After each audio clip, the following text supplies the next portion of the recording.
This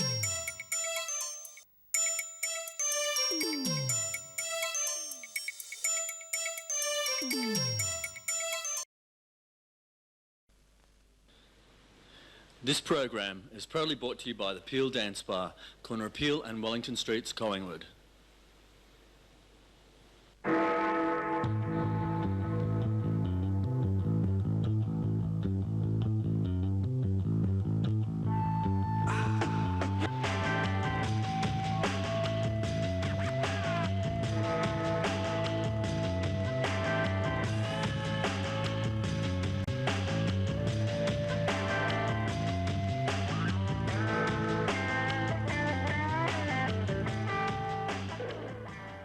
G'day, this is blah blah blah. It's Monday night, we're at the Peel, and yes, we're back. We finally got rid of those other hosts, those separatist lesbians, those fat old men that were doing this show, and we've taken it back. Now, it's Monday night. I, of course, being an office worker, I didn't go out last night, but only apart from research, of course. And I ended up here at the Peel Hotel because I'd heard about all these people that work in this hospitality industry that have Sundays nights off. And I must admit, I was impressed by the talent and the attitude. We'll come to attitude in a minute. I want to introduce people. The shows, of course, blah, blah, blah. Are we being served well in the queer, community? Dykes, fags, trannies, I don't know, I can never work it out. I'm going to start with Lauren over here. Lauren, you're a shop assistant. We know this. No, we know you're a student. We also know you're the Vice President of MTV, but you're also just a little shop assistant. Do I get good service? Good. We hope so, Lauren. Now, next to Lauren is this boy called Lindsay, who's been around for a few years, 26 years in fact, which should make you 34, Linz. Around about this. Now, you worked in here, DTs, many bars, you've done all kinds of stuff over the year, you even opened the pub at the front with Tom, isn't that right? That's right, yeah. Okay, that's Lindsay. Then we're going to go with another professional, Rodney Stevens. Rodney walks floors at a place called, which we're not going to advertise, the Blue Train, because they're not giving us sponsorship money yet. I'll point this out, Rodney. Now, Rodney won't be with us for long because he's got to run away and, I don't know, train people, yes, which is a concept which is new to the industry. We'll come back to that in a second. Then we met these young girls in a bar. They're from New Zealand, they are lesbians, and they are looking for work. So they're nervous as dog shit, but that's because they're New Zealanders, apparently, I don't know. So introduce yourself. We start with Tess and Joe. Hi. And of course we have the famous Wonder Woman, one of the team of fabulous people that opened, yes, this weekend. And what was this place you just opened and took over again? The Glasshouse Hotel. The Glasshouse Hotel. Now, this is a hotel for lesbians, gay men, mixed people? For everybody, everybody's welcome. I mean, we have a majority of lesbians there. It's got a good history as a lesbian bar in Collingwood, but new policy is everyone's welcome and the more the merrier, basically. So that's Kira. She's a thug. She did security. She's run venues, 16 years worth, which is hard to believe looking at your face. But congratulations on opening night. It was fantastic. And we would go there as well, except, it was a very good night, wasn't it? Now we're going to move to the person that's always causing problems, which is Drew. Oh, what's your problem? Drew has been a kitchen hand, should have stayed one. Drew is a performer. Drew has worked in galleries. Drew has just worked in sex shops too, in that road which done a lot we of like work on my knees as well. On his knees too, cleaning up after clients. So he's another person in the service industry, and of course we have Anna. Anna, one of our long-term stalwarts. That was that last beer you bought, Anna, at the Glass House the other night. I can't even think.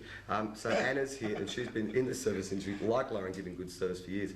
But before we get into anything, because we're going to lose this one soon, Rodney, because you're to go away and train people, are we being served well in the hospitality industry? Some places we are, some places we're not. It depends on, I feel it depends on the management and whether they're actually getting people in who know what they're doing, understand what the job is, and are really want to put themselves in a position where they want to be serving people the way they want to be served. So do you have attitude? Tell me. Yes, I do. Now, is it good attitude or bad attitude? I feel it's good attitude 90% of the time, but we're all human, and if you have bad attitude with a customer, you've got to recognise it and then go and make it up and let the customer know that this isn't indicative of the service that you would normally give. So you run the floor. What does that mean? You slap slaves around. What does it mean? Oh, no, I can't slap them around. Why? There are laws against that now. No, seriously, what do you do? What I do is I supervise the floor, so I'm checking to make sure that people are getting service in time, to make sure that the staff, one, are doing a good job, two, that they're okay with their job, and also trying to make sure that everything balances out. So if it's a really busy night, you take the pressure off as many staff as you can by helping them out, making sure that we make sure that everyone gets a break. So that for they're doing a 6-hour shift, they're not doing a 6-hour shift without food. So the last 2 hours of their shift, they're going because they're so hungry. Making sure that the customers are being given the service that they deserve, not so much. Right, so not exactly what Jeff Kennett and Peter Reith wanted in the slave wage process. No, that I think. What's that old adage about, like, you know, if you want to wait for a meal, you go to a queer restaurant? Is that true? I don't know. I wouldn't say no. Okay, well, I'll come back to someone that also runs a little homosexual establishment. Lindsay, Twisted Sister, sicko thing at DT's. Yeah, the bistro. The bistro part. Yeah. Now, you've been around for years. I think we've got onto a point here saying people aren't trained well enough. What do you think? I totally agree with Rodney. People just seem to get jobs for how they look, not necessarily for what they can do. You know, be it in a restaurant, a gay bar, a little bistro like I've got, people come there for service. They don't necessarily come to ogle the person who is behind the bar. You walk up to a bar, what you want is a drink. You'd like the bar person to be able to remember who you are, greet you, and give you the drink that you normally have. Do you reckon we get better service in queer places, or No. we don't? Why? Lack of training. There is, I'm not going to go into naming the venues that do training. I'm going. We won't want to be sued again. Go, please, Lens. All right, well I will. No, don't. DT's, of course, with Bruce. Yeah. And, he's terrible. Yeah, Awful. great venue to work in. Tom here at the Peel is very good. Kira at the Glass House. I'm not going to go any further. No, because we both live on the other side of town and we will never get served again. I very rarely go to the Got to be venues. very outside careful of about town. that. Now, there's something else. You're all ugly, no offence, and I'm used to going to places where there's pretty people. Now, I tend to find pretty people like myself. Shut up, faggot. Tend to give me worse service. Kira, your staff are looking pretty down there. Yeah, well, all our staff have been with us for like 6 years now, so, you know, we tend to keep the good ones, and basically, you know, it's like, I think that, you know, everyone should go and do a stint in McDonald's and learn proper training. Yes. Because, you know, you should be saying, do Yes. you want fries with that, with everything? It should be fast, quick, and, you know, people laugh at that, but they do provide really good training. Why have you been so successful? I mean, everyone still raves about Girl Bar. The vibe this weekend was wild about the Glass House. Why? Well, it's put it down to, you know, a team of really good people. We're all really good friends. We've all been discriminated against so much in our lives that we don't ever want it happening to us again. And, you know, we're all adults now and we've dealt with things that have happened in the past. What kind of discrimination? Well, you know, anything from not being served at a bar to not being allowed in to, you know, just being persecuted because you're, you know, gay or lesbian. And, you know, I think a lot of venues do provide better service in gay and lesbian venues because of understanding of what, you know, just not get a smile or to get one makes a hell of a difference. Can I just jump in on that level? If people don't realise, Lauren and I were refused entry to a homosexual lesbian bar because they thought we were a heterosexual couple. I didn't mean to do it, but I mean, do we look like a couple? Qualified. I know, it was just too weird. Now we're going to go to a break very shortly, but before we do, you two are after a job. What can you offer?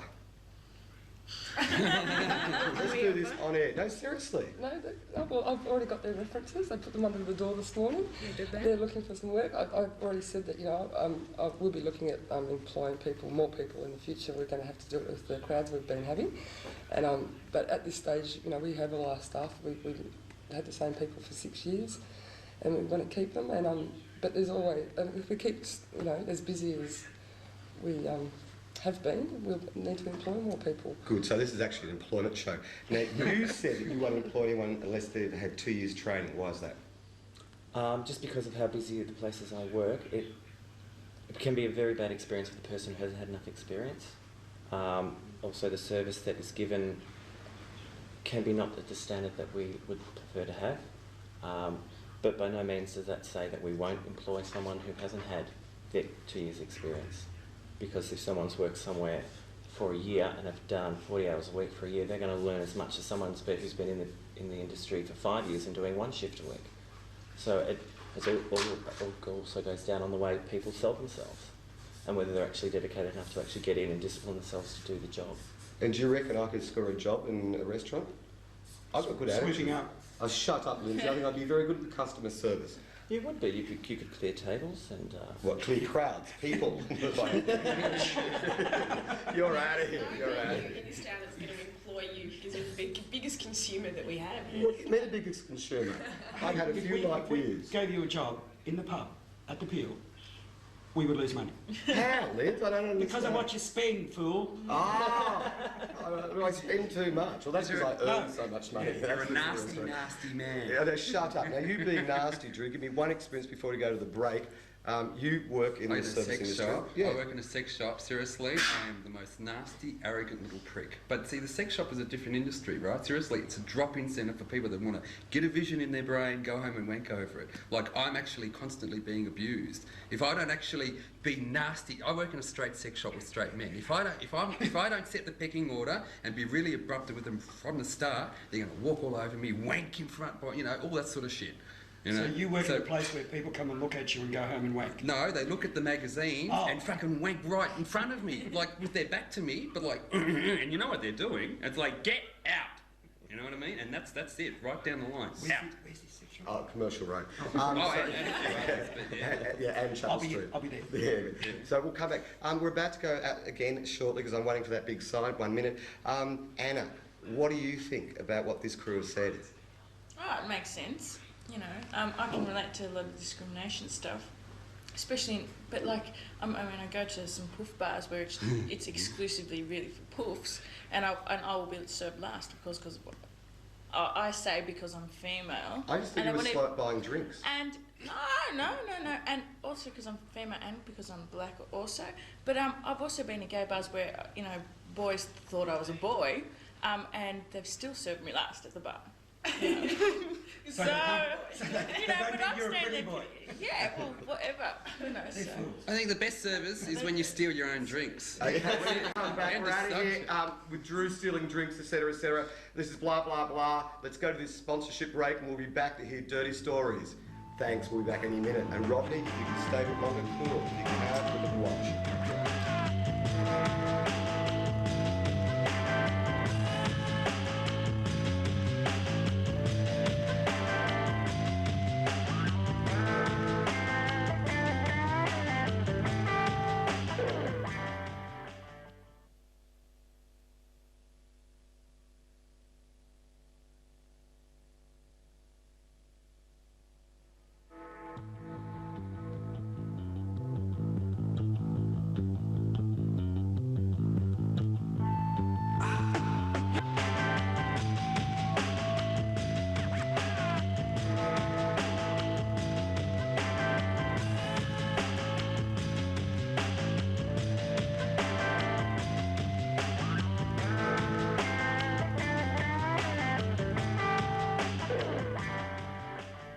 This is blah, blah, blah. It's Monday night and we're with a bunch of losers. Hospitality industry, people can't get real jobs, I call them. People that hang around clubs late at night on Sunday nights or other places like the Glass House Hotel, but we'll come to you in a second, Kira. This is Are You Being Served Well? Now, before we get into back to that whole topic, I quickly want to go around. I'll start with Lauren if I can, Miss Shop Assistant. Can you give us a quick example of something that's happened to do with fags, dykes, service industry shit? I'm not going to talk about being a shop girl, but I find Oxford Street absolutely appalling, the service. The staff there tend to have this holier-than-thou attitude. And it's like if they're putting themselves in this position of power over you, you don't want to eat there. You don't have to put up with that as a consumer, and I wouldn't. I'd rather actually get away from Oxford Street if I'm up in Sydney and eat somewhere else. So that's why Lauren and I didn't go to Mardi Gras this year, because of this appalling attitude we had. That's because you drank the money away. Oh, shut up, will you? You're only encouraging Lindsay with his attitude. Lynn's quick story? Yeah, just, there was, I don't know what it's called now, it's next to Three Faces, the Market, another place I won't put my feet in, was it's a cafe there anyway. We walked in one night, and it was when I was at the Duke, and we were having our Christmas party there, and there was about 15 of us, all gay, all work in the industry. And they decided that because we were 15 and we were going upstairs, we had to pay a deposit of $20 each per head as we came through the door before we could go up, and even before we could get a drink or order. What? Because you look like criminals? Or? I have no idea, you know, and they knew us. Did that place still exist or not? No, it became the garage. No, So it's a possibility because you were treated like shit that they no longer they exist. no longer exist. No. Typical situation. Rodney may have to leave soon, everyone, because apparently he's got a job where he has to train people. We think he's bullshitting ourselves. Quick instance. Just being a waiter for many, many years, the amazing attitude of straight women and how they think just because they realise that you're gay that they can just drape themselves over you like you're their new appendage, their new handbag. Accessory. Yeah, and I find it amusing and annoying at the same time because they just degrade themselves so quickly in such a short like that, and then suddenly they're your best friend, and I don't understand it. They're not going to get anything from me. Their boyfriends are there. Are they not getting anything from their boyfriends? Ooh, do something camp. Yeah. Do you do something camp to them? Yeah, I set a tent up for them. Oh, that's so sweet. Was it pink? It would have been, little PA designer. He walks the floor. Now, quickly moving along to Tess. Being a bartender working in the only gay bar in Wellington, in New Zealand, you see a lot of straight and gay people come into the bar, and we don't have a problem with that. But a lot of straight men, you know, come into the bar and they get a bit pissed, and they turn around and say things to you like, "Oh, if you were straight, I'd take you home," and all that kind of stuff. And they know that you're working in a gay bar, but it doesn't matter to them. Yeah. And they just carry on, you know, just degrading themselves all the time. Well, should we have straights in our venues? Well, in my opinion, I don't think it's very fair because, I mean, back in New Zealand, in Wellington, there's only one gay bar that we can go to. And yes, there are gay-friendly places there, but we don't feel comfortable there. Yeah. Because you get looked at, you get the stares, you get the comments, and it's just not worth going there to put up with the shit. Good. I want to come back to this later. Sorry, just going to interrupt you for a minute. I will anyway. Yeah, he's a pushy bastard. Go on. What I can't understand is how straight are they if they need to go to a gay venue? Well, there was a couple where is the point? If you're straight, you're going to looking for something that you want to pick up. Why would you go to a gay My venue? heterosexual male friends do very well in gay venues because all these fag hags that hang around, and they know they can score a root in 2 seconds. After working 18 months in a sex shop, I'm convinced now that there's no such thing as a truly heterosexual man. End of subject. A slab of beer, Drew, I agree. Until the day you die. I'm telling you, this is it. I'm telling you there's no such thing as a heterosexual man. Okay, before we get under his theory, we'll go back to the women. You cut a woman off again, you misogynist. That's right, it's just that kind of performance. Go for it, Joe. Well, the perfect example of that was there was a couple in the bar. They'd been kissing all night. They didn't come up for air, and this is in Tessa's bar. That's fine, but this is the only venue we had that we could go to and feel comfortable. They want to do it. They could go down the road and do it at any other bar. Why come to a gay bar to do it? To do it there in front. It's just disgusting things. They could do it in the street like they normally do. Yeah, exactly. Now, Kira, you've been around for a long time since you were like 7 years of age. Give us a quick example. Something good, something bad. Well, you know, I'm a firm believer in cross promotions, and I think, you know, I've been to the Glass House before we opened previously and been thrown out simply because I run a nightclub girl bar. Are you serious? And you know, my purpose apparently was to come down there and steal their crowd, and I was actually just there to go and have a game of pool and have a drink, and was asked to leave as soon as I walked in the door. Are you serious? So, you know, things like that, you know, I just think, you know, how can you expect people, do you know what I mean? It's like, how about asking me, would I like a drink? And if you have any, you know, think I'm going to come and promote in your venue or blah, blah, it's like, yeah, I understand that. Not many venues allow it to happen. Whereas at Girl Bar at the Prince of Wales, when we do that, if anyone wants to promote, they're most welcome to, as long as they don't leave piles of flyers around on the floor for the cleaners to clean up. As long as it's dedicated areas, everybody's welcome to come in and promote as much as they want. And, you know, that's really benefited us. You know, there's lots of smaller women's nights on and gay men's nights, leather nights, theme nights, you know, and unless you all support each other, you know, you don't have anything. Well, that's a point I made before when we were talking outside.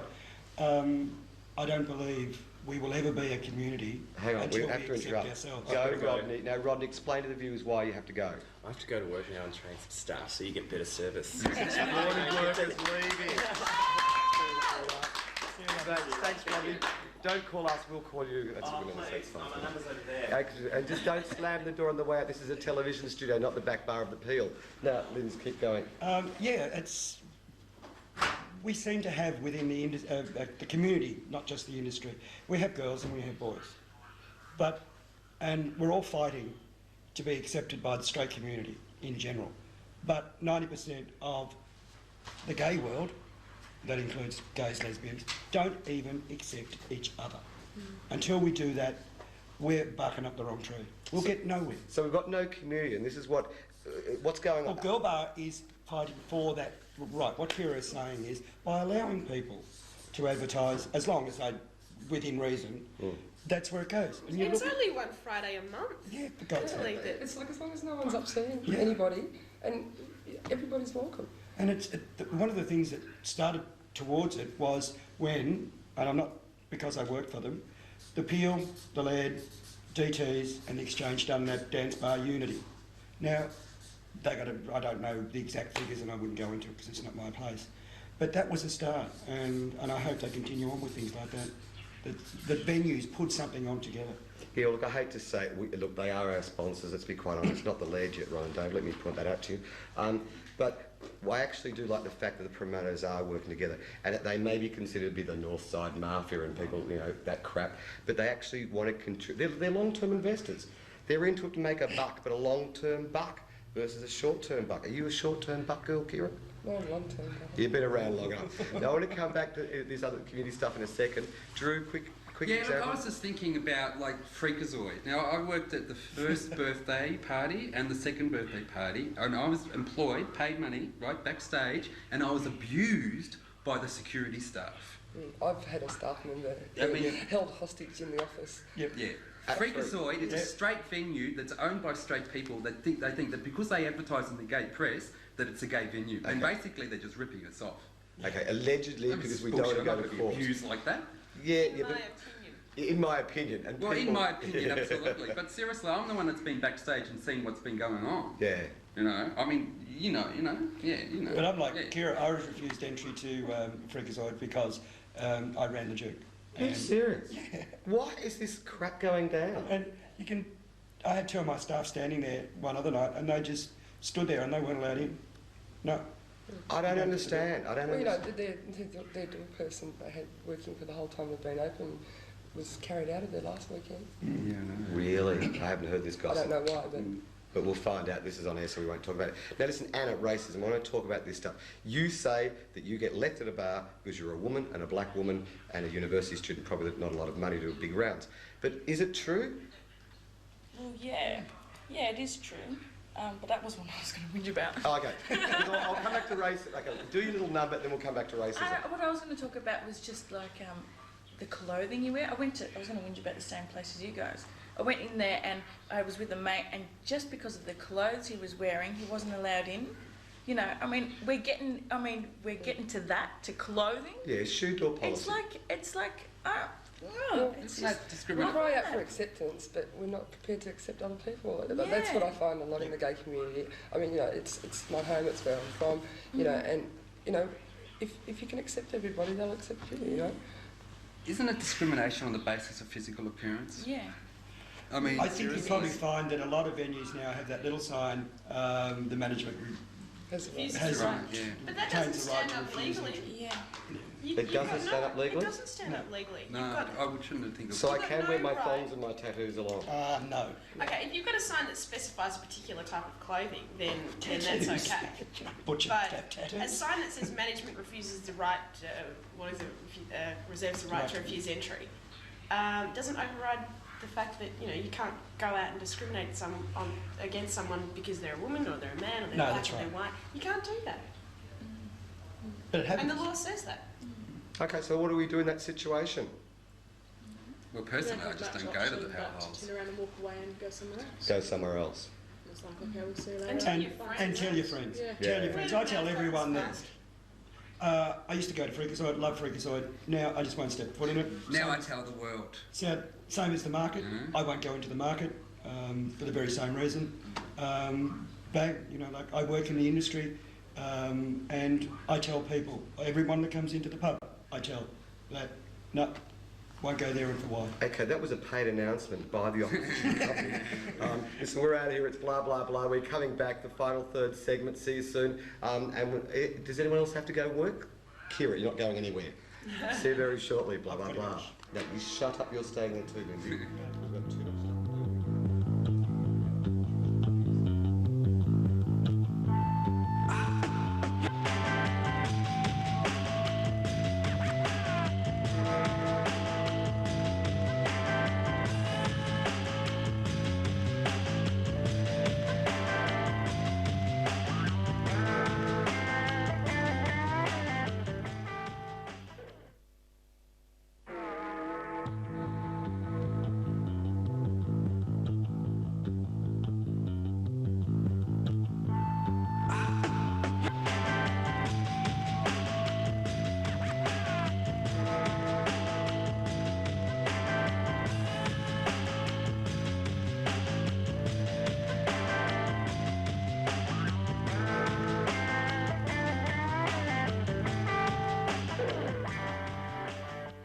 Blah blah blah. It's Monday night. We're at the Peel. I'm surrounded by hospitality people, industry people, because they're all so pretty. They've got attitude. Well, they think they're pretty, but they're not really. I want to talk about racism. Apparently, it exists. I, as a white male, would understand it so well. And what does PC mean? Don't say on air. Don't say. Now, Lauren, you were about to say something, as Anna was saying about getting left at the bar. Oh, well, this isn't really a gay and lesbian story, but it is about racism. And I went to a certain medical clinic on Smith Street, and I go there often. I know the doctor. About her sex life. She's a single girl at the moment. And yeah, I went to this clinic, and I had to get a referral to a physio to get my neck done. And I was trying to book an appointment, and the receptionist said to me, "You realise that the appointment's paid?" And I said, "Yeah, I know. There's a $35 fee." And she said, "Okay." She said, "You realise that you can't cancel?" And I said, "Okay, that's fine. I will pay the $35 and I will be there." And she said, "Well, if you do cancel, we're going to have to invoice you for that $35 anyway." And I said, "Are you serious?" And she said, "Yeah, even if you don't show up." And she said, "In fact, it would be a good idea if you left a deposit today." And I said, "You know, I don't think I'm going to be needing my appointment after all." And actually, the next week that I went back to see my doctor, and I told him about the experience, he said, "That's bullshit. It's absolute bullshit. This woman made it up on the spot." And he actually sat her down and counselled her over it, because he said, "You know, you can't discriminate. You're at the first point of contact. You can't do that." Well, one of the classic situations is Ronnie, that runs All Black, and I've drunk with him once or twice, because I shut up a few times and then said I've drunk with him. So have I. Absolutely.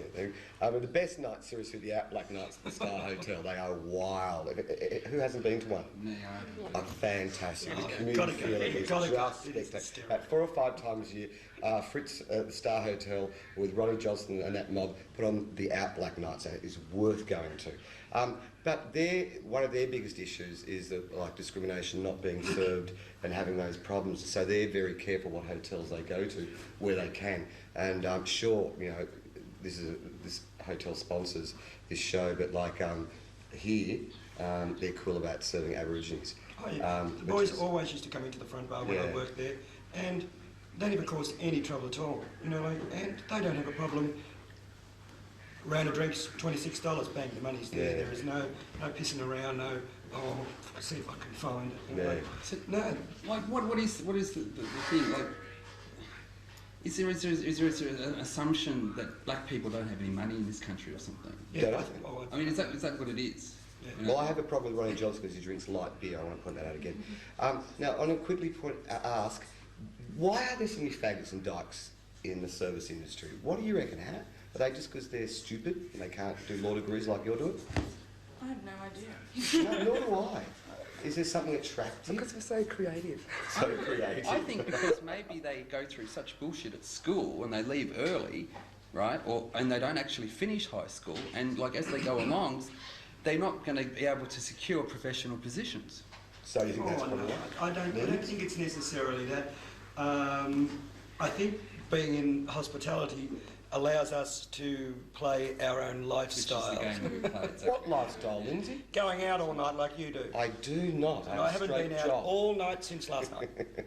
Okay, so Yeah, you think this that's place what it doesn't is? always look like this. Oh, Doesn't mine the does. lifestyle come after we've left high school? I mean, and now aren't we just sort of trying But to now you're, legitimise our own now, you're, existence? now you're saying that people in hospitality haven't got any education. No, I'm not Now saying that's that. wrong as well. A No. lot of people now, that's what Rodney and I were talking about with training earlier. Nowadays, you have basically, to get into senior management in hospitality, in the 5 stars, you've got to have a university degree. Right, yeah. You know, like, it's easy to say where you're looking at is people in hospitality and in the little corner bars and things just pouring a beer. But how many university maybe. degrees are there down Commercial Road in the bars and cafes? I think Who knows? Yeah. You'd be Could be a lot. surprised. Because they don't want to, they can't get up. They're out partying. You know, like venues are open till 5 and 6 in the Are morning. If you stayed sober enough, you'd remember. Okay. He can't remember past 2:30. Shut up. They can't get up at 8 o'clock to go to their collar and tie jobs. So Right, yeah. they go and I know work what you mean. as a I think waiter. a lot of the